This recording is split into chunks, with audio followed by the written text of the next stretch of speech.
Hi అండి. నేను మీ పార్థసారథి. మీరు చూస్తున్నారు పార్థు టెక్ బ్లాగ్స్. ఎవరైనా అమెజాన్ నుంచి కానీ లేదంటే ఫ్లిప్కార్ట్ నుంచి కానీ ఎలక్ట్రికల్ వస్తువులు ఏమైనా కొన్నారా? కొని వాటిని రిటర్న్ చేయడానికి అయితే ట్రై చేశారా? మీకు నచ్చకపోవడం వల్ల కానివ్వండి, లేదంటే ఆ క్వాలిటీ బాగాలేకపోవడం వల్ల కానివ్వండి, ఇలా వచ్చి మీరు రిటర్న్ ఇవ్వడానికి అయితే ట్రై చేశారా? చేస్తే అక్కడ మీకు ఏదైనా సమస్యలు ఎదురయ్యాయా? దానికోసమే ఈ వీడియో చేస్తున్నాను అనమాట. ఇంతకు ముందు అయితే మనం ఏదైనా వస్తువు కొన్నప్పుడు అమెజాన్ కానీ ఫ్లిప్కార్ట్ కానీ ఇంకా ఇతర వెబ్సైట్స్ గురించి మనం పక్కన పెట్టేద్దాం.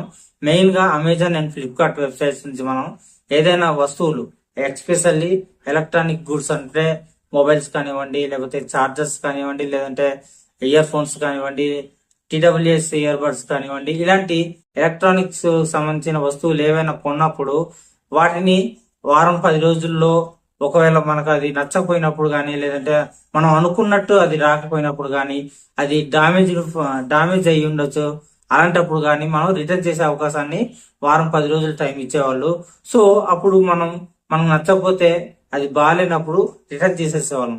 కానీ ఇప్పుడు అమెజాన్ ఫ్లిప్కార్ట్ వాళ్ళు ఏం చేస్తున్నారంటే వాళ్ళు రిటర్న్ చేసే దగ్గర ఏమని మెన్షన్ చేస్తున్నారంటే సర్వీస్ సెంటర్ రిటర్నింగ్ అని చెప్పేసి ఒక ఆప్షన్ అయితే పెట్టారనమాట. మామూలుగా రిటర్న్ చేయడానికి అయితే ఛాన్స్ ఉండదు. అది ఎలా అంటే మనం ఒక మొబైల్ కానివ్వండి, ఇయర్ ఫోన్స్ కానివ్వండి, ఐరన్ బాక్స్ లాంటివి కానీ ఏదైనా ఒక ఎలక్ట్రానిక్ వస్తువు మనం కొన్నప్పుడు అది రిటర్న్ చేయాలి అనుకుంటే, అది మనకు నచ్చినప్పుడు రిటర్న్ చేయాలి అనుకుంటే ఖచ్చితంగా మన చుట్టుపక్కల ఉన్న దానికి సంబంధించిన సర్వీస్ సెంటర్కి వెళ్ళి వాళ్ళ దగ్గర సర్టిఫికేట్ తీసుకోవాల్సి ఉంటుంది అనమాట.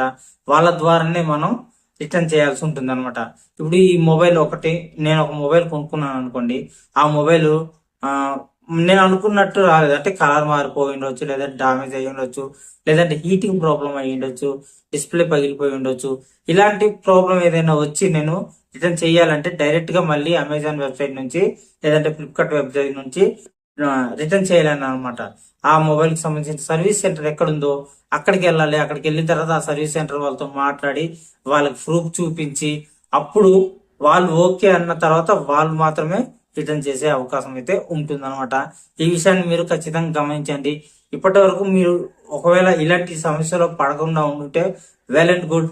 కాకపోతే ఇక ముందు మీరు ఇలాంటి సమస్యల్లో ఇరుక్కోకుండా ఉండాలి అంటే ఏదైనా ఎలక్ట్రానిక్స్ సంబంధించిన వస్తువులు ముఖ్యంగా గుర్తుపెట్టుకోండి, ఎలక్ట్రానిక్స్ కి సంబంధించింది మాత్రమే ఇలాంటి ప్రాబ్లమ్స్ వస్తున్నాయి. కాబట్టి వాటికి సంబంధించిన వస్తువులు mobiles, earphones, earbuds, iron box, ఫ్రిడ్జ్లు ఇలాంటివి అనమాట. మాక్సిమం ఇలాంటివి మీరు తీసుకునేటప్పుడు ఆర్డర్ చేసేటప్పుడు ఆఫర్స్ అనే ఆప్షన్ ఉంటుంది కదా, ఆప్షన్ లో అది సెంటర్ రిటర్నింగ్ అనేది మెన్షన్ చేశారా లేదా చూసి, ఒకవేళ అలాంటి ప్రాబ్లం ఏదంటే మన చుట్టుపక్కల సర్వీస్ సెంటర్లు ఉండకపోవచ్చు. మాదొక పల్లెటూరు ప్రాంతం కాబట్టి మా దగ్గర అలాంటి సర్వీస్ సెంటర్లు లేవు. మేము ఏదైనా వస్తువు కొంటే సర్వీస్ సెంటర్కి వెళ్ళాలంటే ఖచ్చితంగా సిటీకి వెళ్లాల్సి ఉంటుంది. ఇంచుమించుగా 100-150 కిలోమీటర్ల దూరం వెళ్లాల్సి ఉంటుంది. అందుకే మీరు కూడా అలాంటి ప్రాబ్లమ్స్ కూడా కొని తెచ్చుకోకుండా ఉండడానికి ముందుగా జాగ్రత్తగా ఆర్డర్ చేసేటప్పుడు అవన్నీ చెక్ చేసుకొని మీరు రిటర్న్ చేయాలి అంటే ఆర్డర్ చేసుకోవాలని నేను అనుకుంటున్నాను. సో ఈ వీడియో మీకు నచ్చిందని అనుకుంటున్నాను. మీకు నచ్చితే లైక్ చేయండి. మీ ఫ్రెండ్స్ అండ్ ఫ్యామిలీకి ఎవరికైనా యూజ్ అవుతుంది అనుకుంటే అందరికి షేర్ చేయండి. అంతేకాకుండా ఫస్ట్ టైం నా ఛానల్ ని మీరు చూస్తున్నట్టయితే మర్చిపోకుండా తప్పకుండా సబ్స్క్రైబ్ చేసుకోండి. పక్కనే వచ్చిన బెల్ ఐకాన్ ని క్లిక్ చేసి ఆల్ అనే ఆప్షన్ ని యాక్టివేట్ చేసుకోండి. మరొక ఇన్ఫర్మేటివ్ వీడియోతో మీ ముందుకు వచ్చేస్తాను. అంతవరకు సెలవు, బై బై, సైన్ అవుట్.